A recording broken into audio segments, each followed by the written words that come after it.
So today we are with the Irish band Kodaline. They are hanging out with their fans, presenting them some new tunes for their upcoming album. But first of all, welcome to Spain. How are you doing? We're doing very well. We absolutely love Spain, and we're very excited about playing our third album for the first time in Spain for fans. We've never really done it before, so we're super excited. So let's start from the beginning. You've been together for many years, but if we go back in time, do you remember when did music got your attention? Vinny? Yeah, I think like music kind of really started to affect me. I saw like my brother play like drums when I was like 5 or 6, and then I kind of always wanted to play drums and be in a band, and then I kind of just started getting really into music when I was around 7 or 8, and started playing drums since I was 9. So I've been playing drums for nearly like 20 years, and music has just been the biggest part of my life, I guess. Yeah, I think. And then like when we started playing in bands when you're kind of a teenager, it just kind of starts to become more and more important. And then myself, Steve and Mark started playing in a band when we were like 15. So yeah, so we've been together in a band for nearly like 13 years or so. So Yeah, we've been playing together forever. Yeah. But I mean, for me, music has always been everything. Like, I started as a kid just messing around on the piano and writing songs, and I sang from as long back as I can remember, playing guitar. And then I met the guys and we started a band, and then now we're touring all over the place, and we're on our third album. So. And let's talk about your new album, Politics of Living. Why did you call it that way? What stories are behind those new songs? Politics of Living is a song that we have, but it didn't make the album. Like In a Perfect World. We did it before on our first album. Our first album was called In a Perfect World, and we had a song called Perfect World, and that didn't make the album, but we called the album In a Perfect World. It's not a very good story, I'm not gonna lie. Politics of Living was a song we loved, and we loved the title. It's not political in any sense, like it's not about Donald Trump or anything like that. It's just a song we like, and it's about life, and we named the album after it. Yeah. This is your third album, but what will people find out about you that they haven't done so far?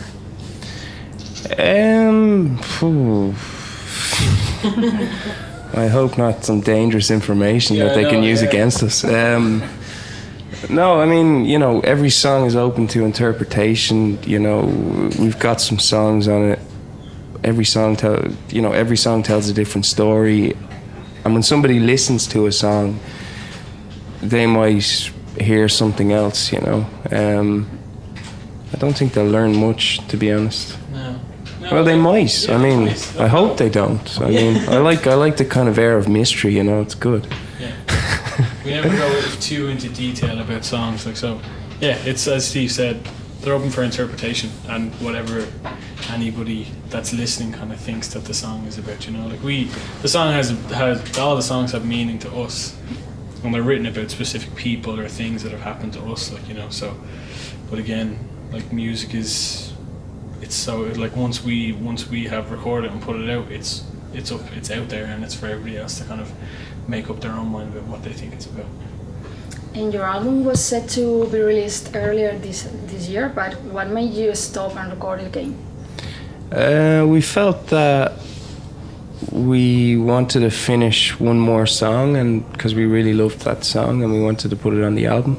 As much as we kind of didn't want to postpone or delay the album, we felt it was the right decision to make. So we finished that song and then delayed the album a little bit, but we're very, very excited about it and very proud of it.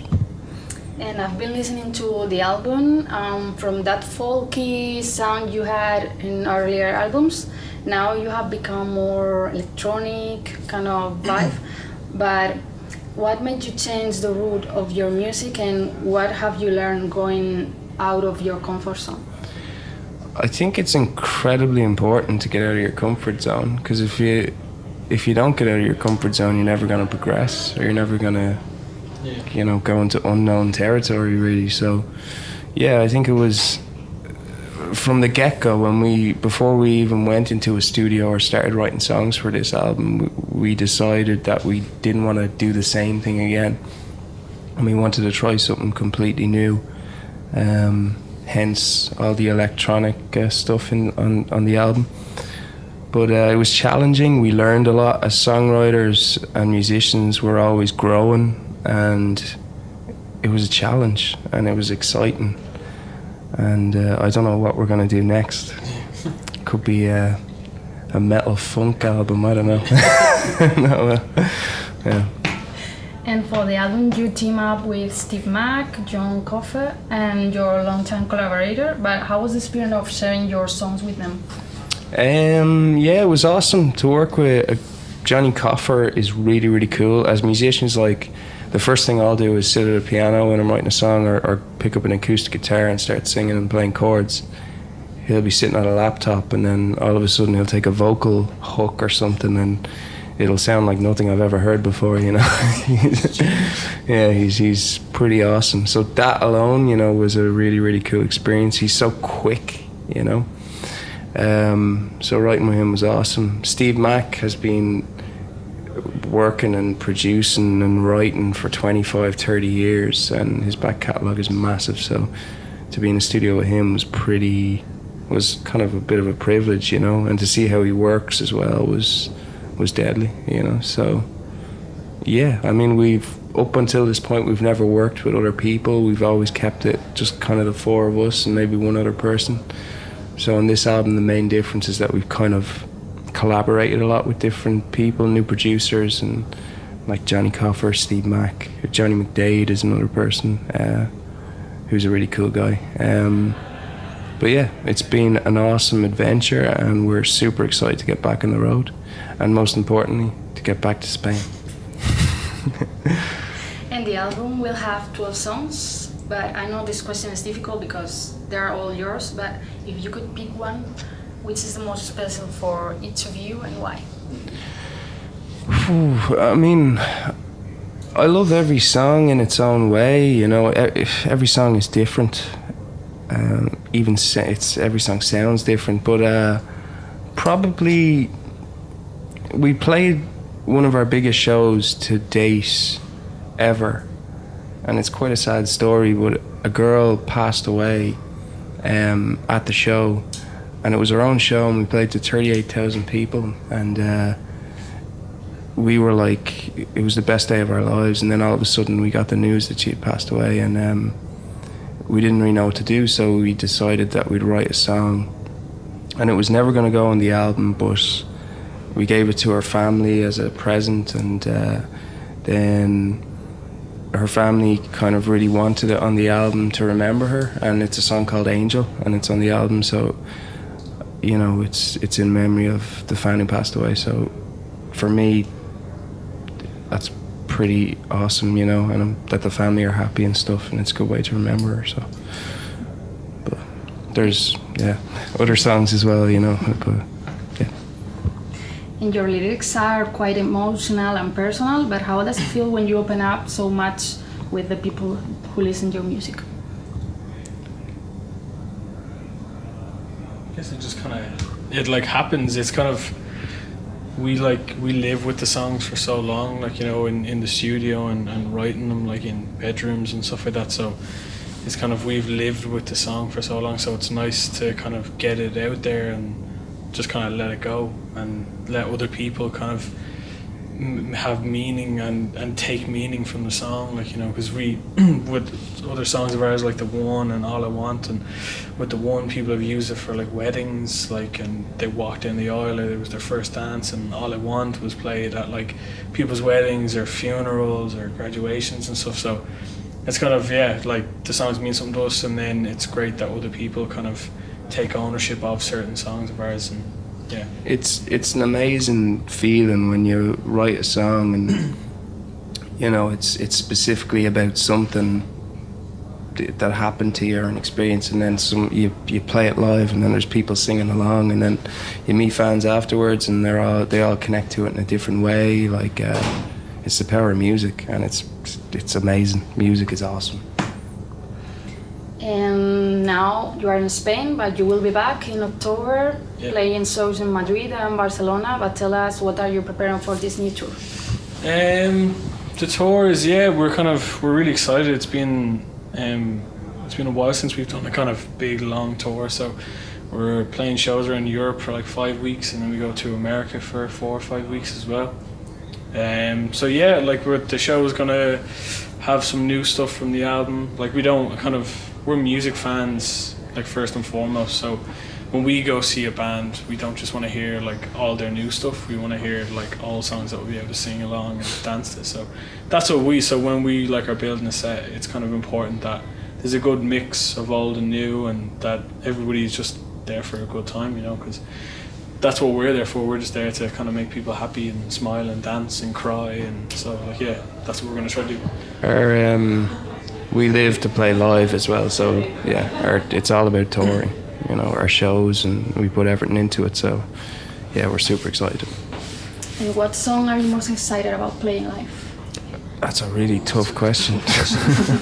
We're kind of going through some of the new ones on the album in we have a rehearsal room, and we're kind of going through all them at the moment, so we're playing at the moment like 4 or 5 new ones.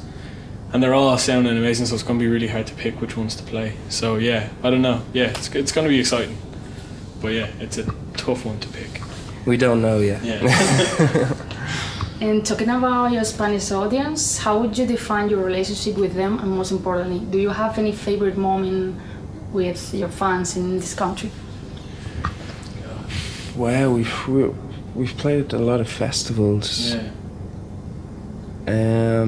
I think there's something about Spanish people, crowds for us, they sing along, like they sing every word of every song, which is like pretty amazing. And there's a good atmosphere in the crowd. It's a good vibe.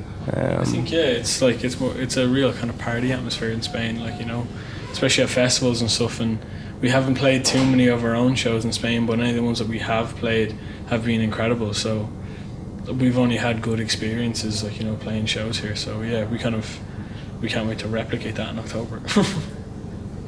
And to know you a little bit more, you know, dreaming is something we do quite vividly. So which would be your dream collaboration? Ooh, it changes all the time, to be honest. I mean, I know Vinny loves hip hop.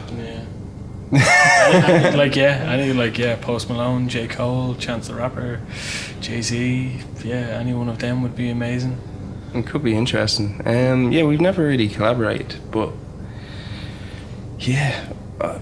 Jay-Z would be amazing. Post Malone is really awesome. He's a great album at the moment.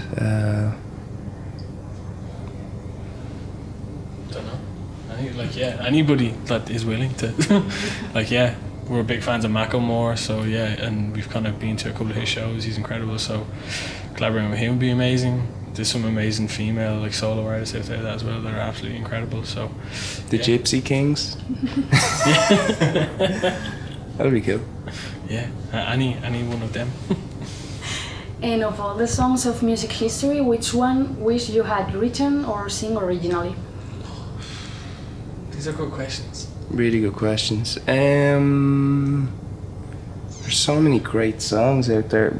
Probably What a Wonderful World by Louis Armstrong, or Perfect Day by Lou Reed. Yeah, they were pretty amazing songs. Imagine. Vinny? God, I don't know. Any one of them? 99 Problems, but the bitch ain't one. Like Sunday Bloody Sunday, U2 would be amazing. There's too many amazing songs. We're jealous a lot. Yeah. And last but not least, our last question is, now you're in Spain with a whole new tour ahead, and you're releasing also your album in next couple of weeks. Which is your next big dream you would like to accomplish? I guess keep doing what we're doing. You know, this is our dream, that we get to write and record and release music, and then that we get to travel around the world and play like in front of people that want to listen to us. So I guess our kind of dream would be to keep doing this, keep releasing new music and keep playing bigger and better shows, you know, and just I think we're still a really young band, and I think we've achieved a lot, but we kind of feel like that we have a longer way to go, and that we can definitely improve and just become better. So I guess just keep doing this. Totally. It's been a pleasure, and we hope you had a great time here. Thank you so much. Thank you very much. Cheers.